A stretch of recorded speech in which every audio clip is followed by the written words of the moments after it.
Bismillahirrahmanirrahim. Assalamualaikum warahmatullahi wabarakatuh. Perkenalkan saya Ragam Muhammad Fajar dengan NIM 241524026 dari kelas 2A. Pada kesempatan kali ini saya akan mempresentasikan terkait hasil pengerjaan tugas Simple Web Server untuk mata kuliah sistem operasi.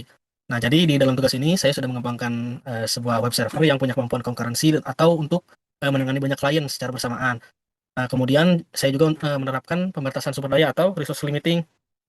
Nah, untuk tugas ini juga saya sudah melakukan perbaikan atau improvement pada kode dari versi yang sebelumnya.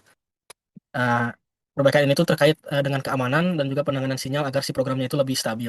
Baik, kita mulai saja langsung dari baris paling atas. Di sini saya memanggil kumpulan header file yang diperlukan. Selain library standar seperti stdio, kemudian ada stdlib, dan juga stdstring. Di sini untuk manipulasi string, saya juga menggunakan unit std.h. Ini tuh untuk menyediakan akses ke fungsi sistem operasi seperti for, create, dan juga close. Kemudian di sini ada sys/socket.h dan juga netinit/in.h. Ini tuh adalah library wajibnya untuk pemrograman jaringan. Nah, untuk manajemen proses dan juga sinyal, di sini saya menyertakan syswait. Menyediakan syswait untuk menangani status proses child dan juga signal.h ini yang atas. Ini tuh untuk menangani sinyal sistem. Kemudian terakhir saya juga menyertakan erno.h ini untuk mengakses kode kesalahan sistem yang merupakan bagian dari perbaikan kode saya sendiri. Nah, kemudian lanjut saja di sini saya mendefinisikan konstanta menggunakan makro, yaitu port yang saya gunakan saya set ke 8081. Kemudian buffer size-nya di sini sebesar 2048 byte. Ini tuh untuk mengalokasikan memori buffer data, dan juga di sini max client-nya sebesar 5, yaitu digunakan sebagai batas koneksi maksimal sesuai dengan instruksi soal. Ya, di sini saya maksimal batas koneksinya sebesar 5. Kemudian kita lanjut di sini ke bagian di sini saya mendeklarasikan variabel global yaitu active connection bertipe integer dengan menginisialisasinya 0. Di sini saya menambahkan keyword volatile nih.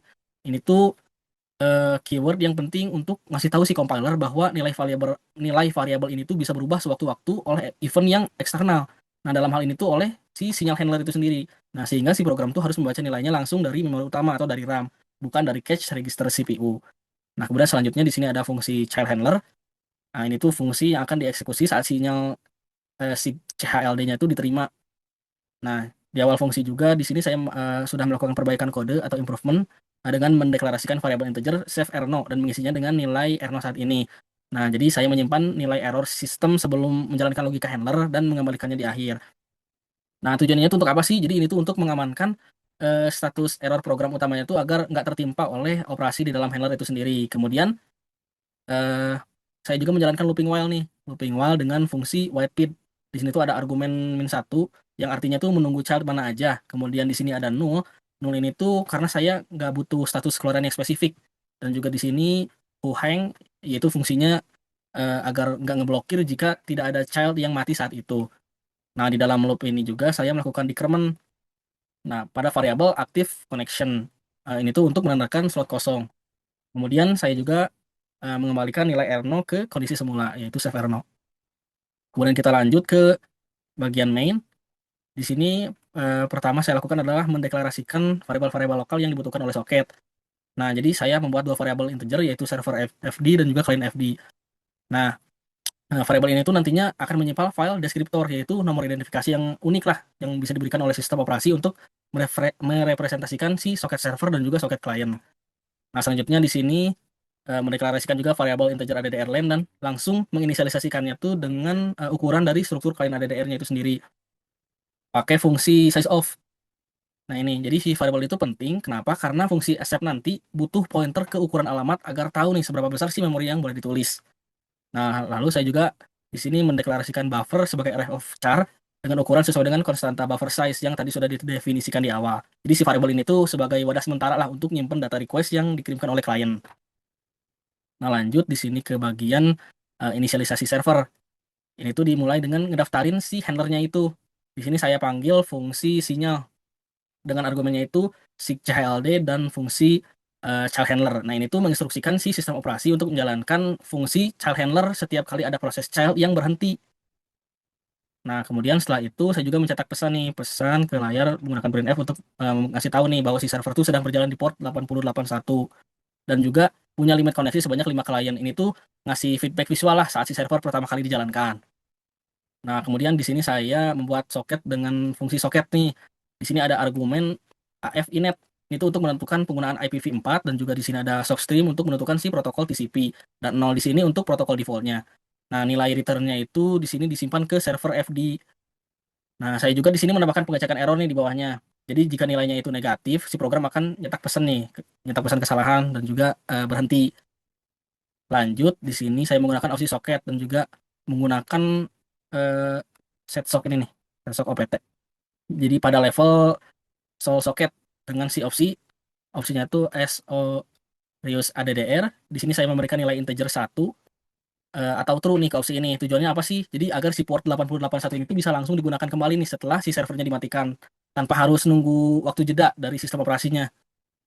Nah, kemudian saya sebelum melakukan binding, saya di sini tuh membersihkan memori struktur server ADDR menggunakan memset ini agar tidak ada sampah memori lah.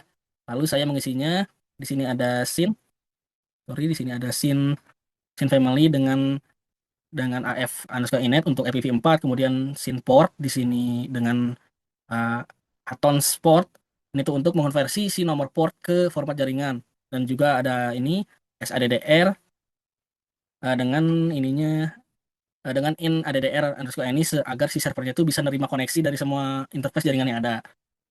Nah, setelah strukturnya siap, di sini saya panggil bind, kemudian untuk apa sih? Jadi untuk ngikat si server FD ini dengan konfigurasi alamat tadi. Jadi jika berhasil, jika berhasil nanti saya panggil listen. Nih saya panggil listen agar dengan argumen ini si backlognya 10, yang artinya si antrian koneksi di level kernel tuh dibatasi maksimal 10 antrian tunggu. Kita lanjut ke bagian infinite loop. Nah, di awal loop di sini saya melakukan pengecekan kondisi while, yaitu while active connection lebih dari sama dengan max client. Jadi selama si jumlah koneksi aktif sama atau lebih dari 5, si server akan mencetak pesan penuh atau full itu, dan manggil fungsi pause. Jadi fungsi pause ini tuh untuk ngeblokir proses parent secara total. Jadi ngebuat dia tuh tidur dan nggak bisa menggunakan CPU sampai ada sinyal yang masuk dan membangunkannya. Nah, jika jika kondisi penuhnya nggak terpenuhi, si server tuh nanti bakal nyetak log wait nih yang menampilkan jumlah koneksi aktif saat ini. Jadi bisa memantau lah status antriannya secara real time. Nah, selanjutnya program akan lanjut ke fungsi accept. Nah, di sini tuh fungsinya untuk mengambil koneksi masuk dari antrian, kemudian mengisi data alamat klien ke klien ADDR dan mengembalikan eh, deskriptor baru ke variabel klien FD. Nah, di sini saya juga menambahkan penanganan error khusus ENTR. Ya, ENTR agar jika accept-nya terganggu sinyal, loop tuh akan mencoba lagi, terus mencoba lagi. Nah, setelah koneksinya diterima, di sini saya melakukan increment nih. Sini saya melakukan increment pada variabel global active connection. Jadi untuk nyatet bahwa satu slot koneksi itu telah terisi dan mencetak file new client masuk. Nah, kemudian di sini bagian fork, di sini saya panggil eh, PID underscore T, PID sama dengan fork. Nah, ini tuh perintah untuk mereplikasi proses yang sedang berjalan. Jadi si nilai PID-nya itu bakal nentuin nih apakah kita berada di proses parent atau di child. Nah, kemudian kita lanjut aja ke, oh iya, nah jadi jika dari bagian ini, jika si PID-nya bernilai 0, nanti kita tuh berada di dalam child proses. Jadi pertama, di dalam child proses ini tuh si child nutup server FD karena tidak butuh akses ke soket utama. Nah, lalu si child tuh ngebaca data dari klien FD ke buffer menggunakan fungsi read. Nah, jadi di sini saya menambahkan fungsi printf tuh untuk mencetak log. Untuk mencetak log, proses si child tuh beserta PID-nya agar terlihat di terminal. Lalu saya nambahin sleep 10 detik di sini tuh sebagai simulasi beban kerja lah agar si koneksi bertahan lama dan juga bisa kita lihat nih si efek antriannya nanti. Kemudian setelah simulasinya selesai, si child nyusun body HTML nih dan header HTTP. Nah, ini tuh menggunakan sprintf. Nah, isinya tuh informasi informasi konten dan juga instruksi connection lah. Kemudian si data tersebut tuh nanti dikirim ke klien menggunakan fungsi write.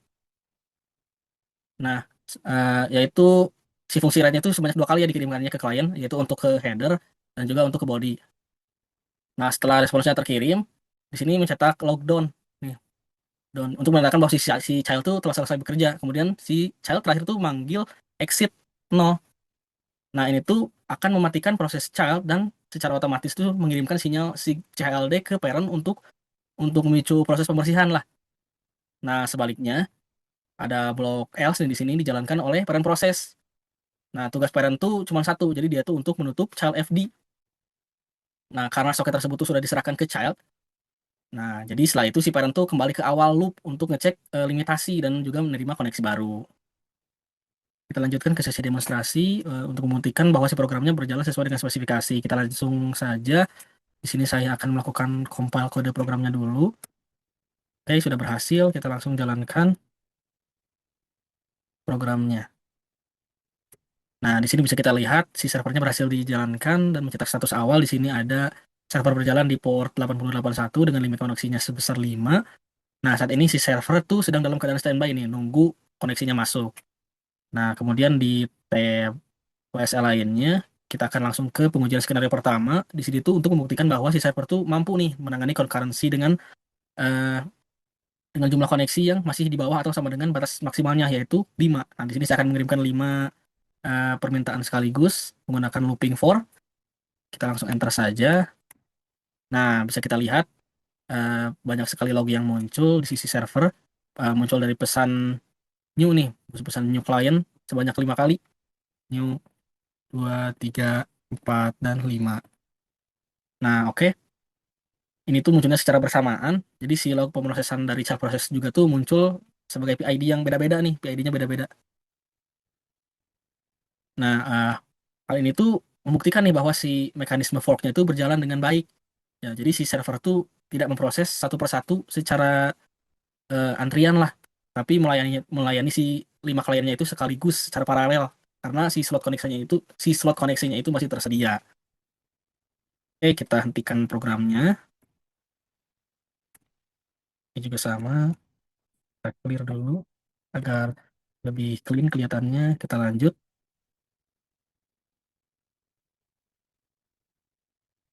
Nah, pada bagian skenario kedua dan ketiga ini, saya akan mensimulasikan kondisi overload nih dengan ngirim ngirim for-nya itu sebanyak 6 permintaan. 6 permintaan sekaligus nih. Padahal si kapasitas servernya itu hanya dibatasi 5. Apa yang akan terjadi? Kita lihat aja. Nah, bisa dilihat di sini ada respon servernya itu 5 koneksi pertama tuh diterima nih. Nih, 1, 2, 3, 4, dan 5. Ini tuh diterima. Nah, tapi saat si koneksi 6 tuh coba masuk, si server tuh nyetak pesan peringatan nih. Peringatannya yang ini. Yang full, servernya tuh udah penuh nih, udah 5/5. Jadi harus nunggu dulu slotnya. Nah, jadi pada titik ini tuh si skenario 2-nya itu udah terpenuhi nih. Jadi bahwa si parent proses tuh sedang mengeksekusi fungsi pause dan berhenti menerima tamu, menerima klien lah. Nah, jadi koneksi ke-6 tersebut tuh ditolak lah. Bukan ditolak. Koneksi ke-6 tersebut tuh tidak ditolak dan juga nggak error, tapi tertahan lah, masih dalam antrian di dalam sistem operasinya atau di backlog.